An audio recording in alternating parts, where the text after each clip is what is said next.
조인섭 변호사의 상담소.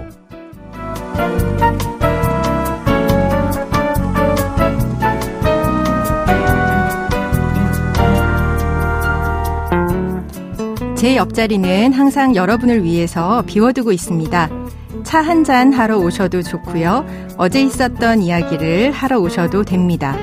위로가 필요한 날에는 가만히 앉아있다 가셔도 좋습니다. 혼자 고민하지 마세요. 제가 들어드리겠습니다. 속 시원하고 정확한 자문으로 법률 문제를 풀어드리는 조인섭 변호사의 상담소, 지금 바로 문을 열겠습니다. 저는 조인섭입니다.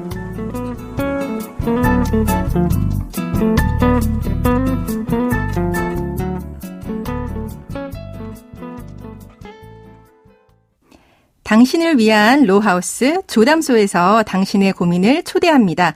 신진희 변호사와 함께합니다. 안녕하세요. 네, 안녕하세요. 법무부인 신세계로 신진희 변호사입니다. 네, 오늘은 어떤 고민이 기다리고 있는지 먼저 사연부터 알아보겠습니다.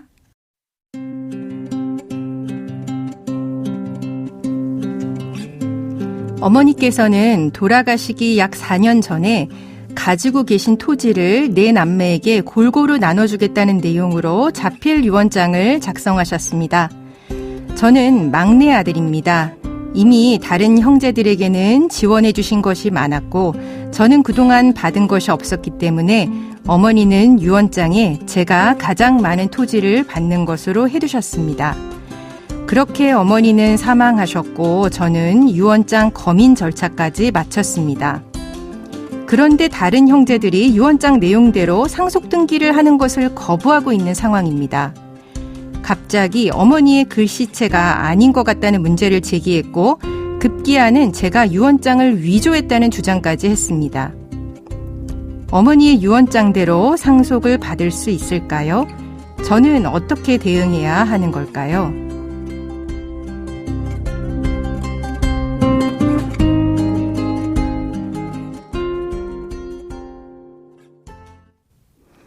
네, 어머니가 돌아가셨습니다. 너무 큰 슬픔이실 것 같은데요. 상속 문제로 다툼까지 이제 일어나다 보니까 가슴이 좀 답답하실 것 같습니다.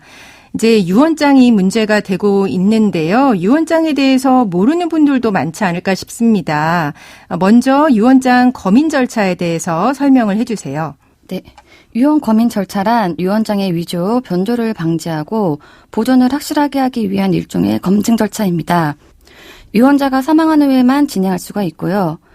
구체적인 절차를 살펴보면 유언장을 발견한 사람이 지체 없이 망인의 주소지 가정법원에 검인 신청서를 제출해야 하며 이후 재판일에 유언장 원본을 가져가서 판사가 이를 검증하고 이러이러한 내용으로 유언장이 작성되었다는 검증조서를 작성하게 됩니다. 유언자가 살아계실 때 이러한 효과를 얻고 싶으시다면 유언장에 대해 공증을 받으시는 것이 좋을 것 같습니다. 아, 네. 그러면은 이제 유언장 같은 경우에 이제 자필로 작성하셨는데 이 자필 유언장 검인 절차는 어머니가 사망한 이후에 이제 진행하는 것이고 사망 이전에 이런 효과를 얻고 싶으시다면 유언장에 대해서 공증을 받으시는 거군요. 그러면은 검인 절차를 마치셨어요. 근데도 지금 형제들이 다투고 있는 거거든요. 검인 절차 마쳤다고 해도 법적으로 다툴 수 있나요? 네, 그렇습니다. 우선 유언 검인 절차라는 것은 유언자의 사후에 유언장이 위조 및 변조되는 것을 막기 위한 어떤 보통 절차이지 유언이 유언자의 진위에 의해서 이루어졌는지 또는 유언이 유효한지 무효인지를 판단하는 절차는 아닙니다. 검인 절차를 마친 유언장의 효력에 대해서도 얼마든지 법적으로 다툴 수 있습니다. 아, 그러니까 검인 절차를 마쳤다고 해서 그게 바로 유효한 유언장이 되는 거는 아닌 거네요. 네, 그렇습니다. 네, 그러면은 법에서 인정하는 유언의 방식은 이제 5가지입니다. 자필증서, 녹음, 공정증서, 비밀증서, 구수증서. 제가 유언으로 또 박사학위를 따지 않았겠습니까? 네. 유언의 방식이 5가지인데 사연자분의 어머니는 그 가운데 자필 유언장을 작성하셨어요. 자필 유언장 요건이 까다롭습니다. 꼭 들어가야 하는 내용이 있죠. 네. 유언은 그 방식에 따라 갖추어야 할 요건이 다른데요. 법이 요구하는 요건을 모두 갖춰야만 그 효력이 인정되기 때문에 주의하셔야 합니다. 네. 자필 유언을 할 경우에는 유언의 내용을 적고 유언을 한 날짜를 연, 월, 1순으로 모두 적어야 하며 그리고 마지막으로 유언자의 주소와 성명을 자필로 적은 이후 날인까지 마치셔야 합니다. 네.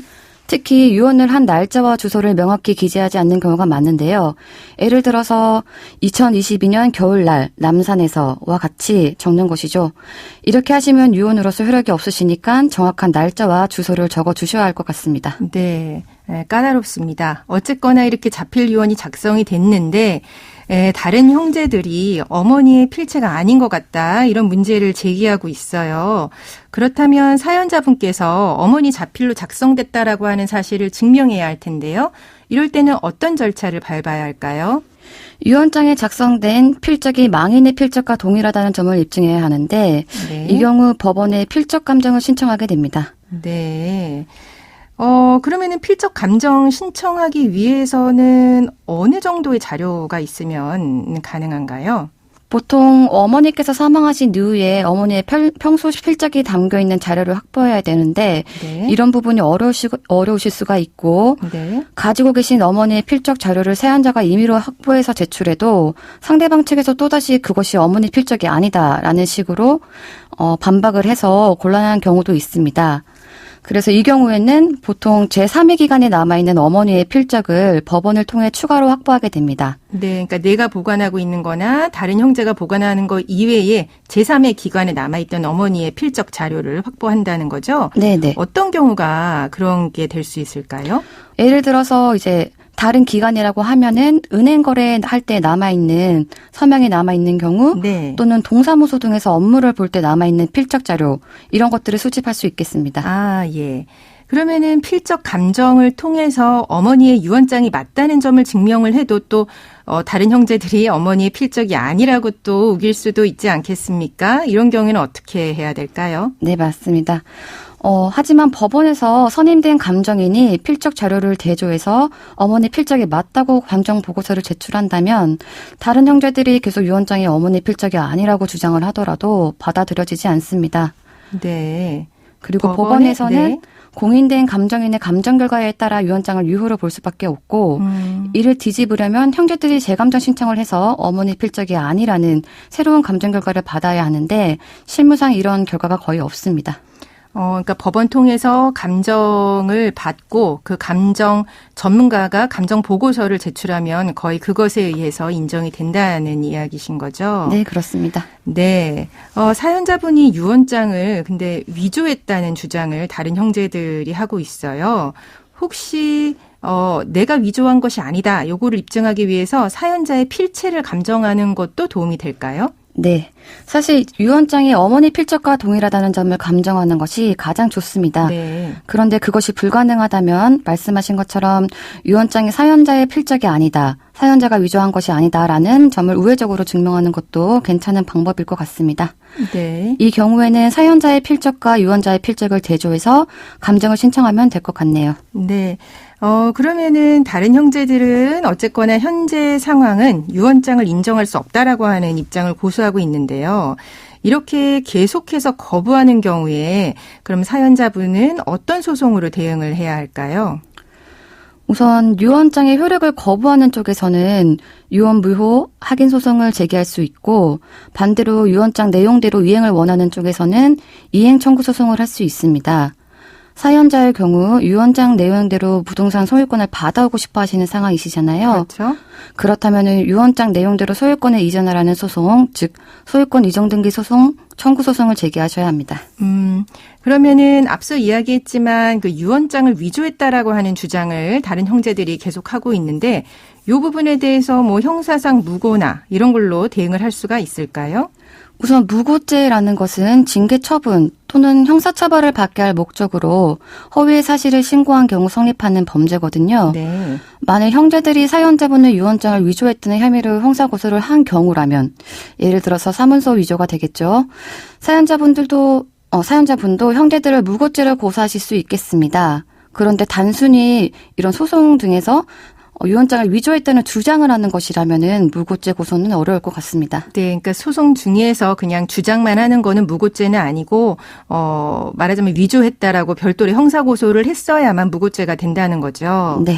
그러면은 그거 이외에 다른 형제들이 사연자가 유언장을 위조했다는 소문을 내고 다닌다면 그거는 명예훼손죄로는 가능하겠죠? 네, 그렇습니다. 허위사실 유포로 인한 명예훼손죄로 고소가 가능할 것 같습니다. 아, 예. 그러면 오늘 사연자분 같은 경우에는 어머니의 자필 유언에 대해서 유언 검인 절차를 밟았습니다. 하지만 이렇게 유언 검인 절차 밟았다고 하더라도 유언장의 효력에 대해서는 이제 다툴 수가 있는 것이어서요. 어머니의 자필 유언의 경우 유언 내용, 날짜, 주소, 성명, 날인 모두 갖췄는지 확인해 보셔야 되고요. 만약에 자필 유언의 필적과 다르다고 다투는 경우에는 필적 감정을 통해서 다투면 되신다고 이야기해 주셨습니다. 그리고 사연자분의 경우 유언 내용대로 부동산을 받고 싶으시다면 소유권 이전 등기 청구 소송을 통해서 받으시면 되겠습니다. 네, 잘 정리해 주셔서 감사합니다. 네, 감사합니다. 네, 지금까지 신진희 변호사와 함께했습니다.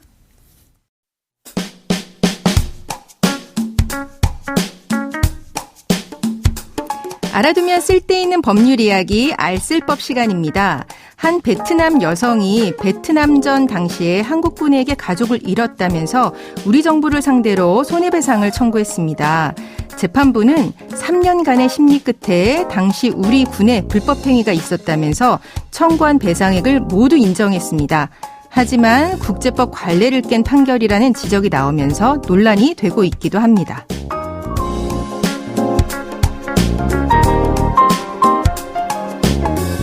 원고는 베트남전 당시인 1968년 2월에 한국군이 베트남 마을에서 70여 명의 민간인을 학살했고 그때 원고가 가족들을 잃고 또 자신도 총격을 입었다면서 지난 2020년에 소송을 냈습니다.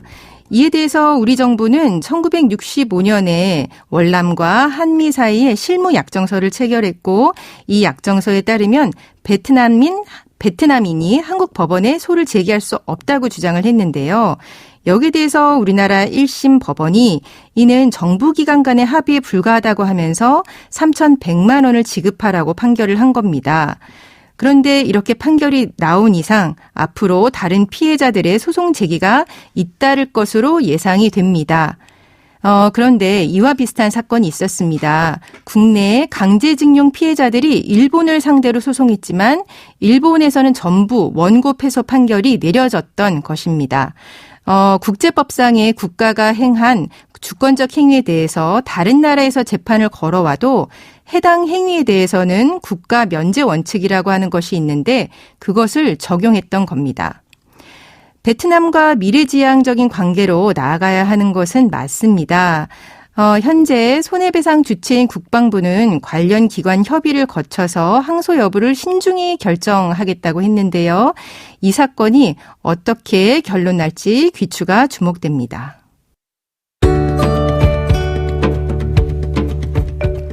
조인석 변호사의 상담소, 조담소는 언제나 당신과 함께합니다. 끝곡으로 잔나비의 쉬 들려드리면서 저는 이만 인사드립니다. 지금까지 로이어 조인섭이었습니다.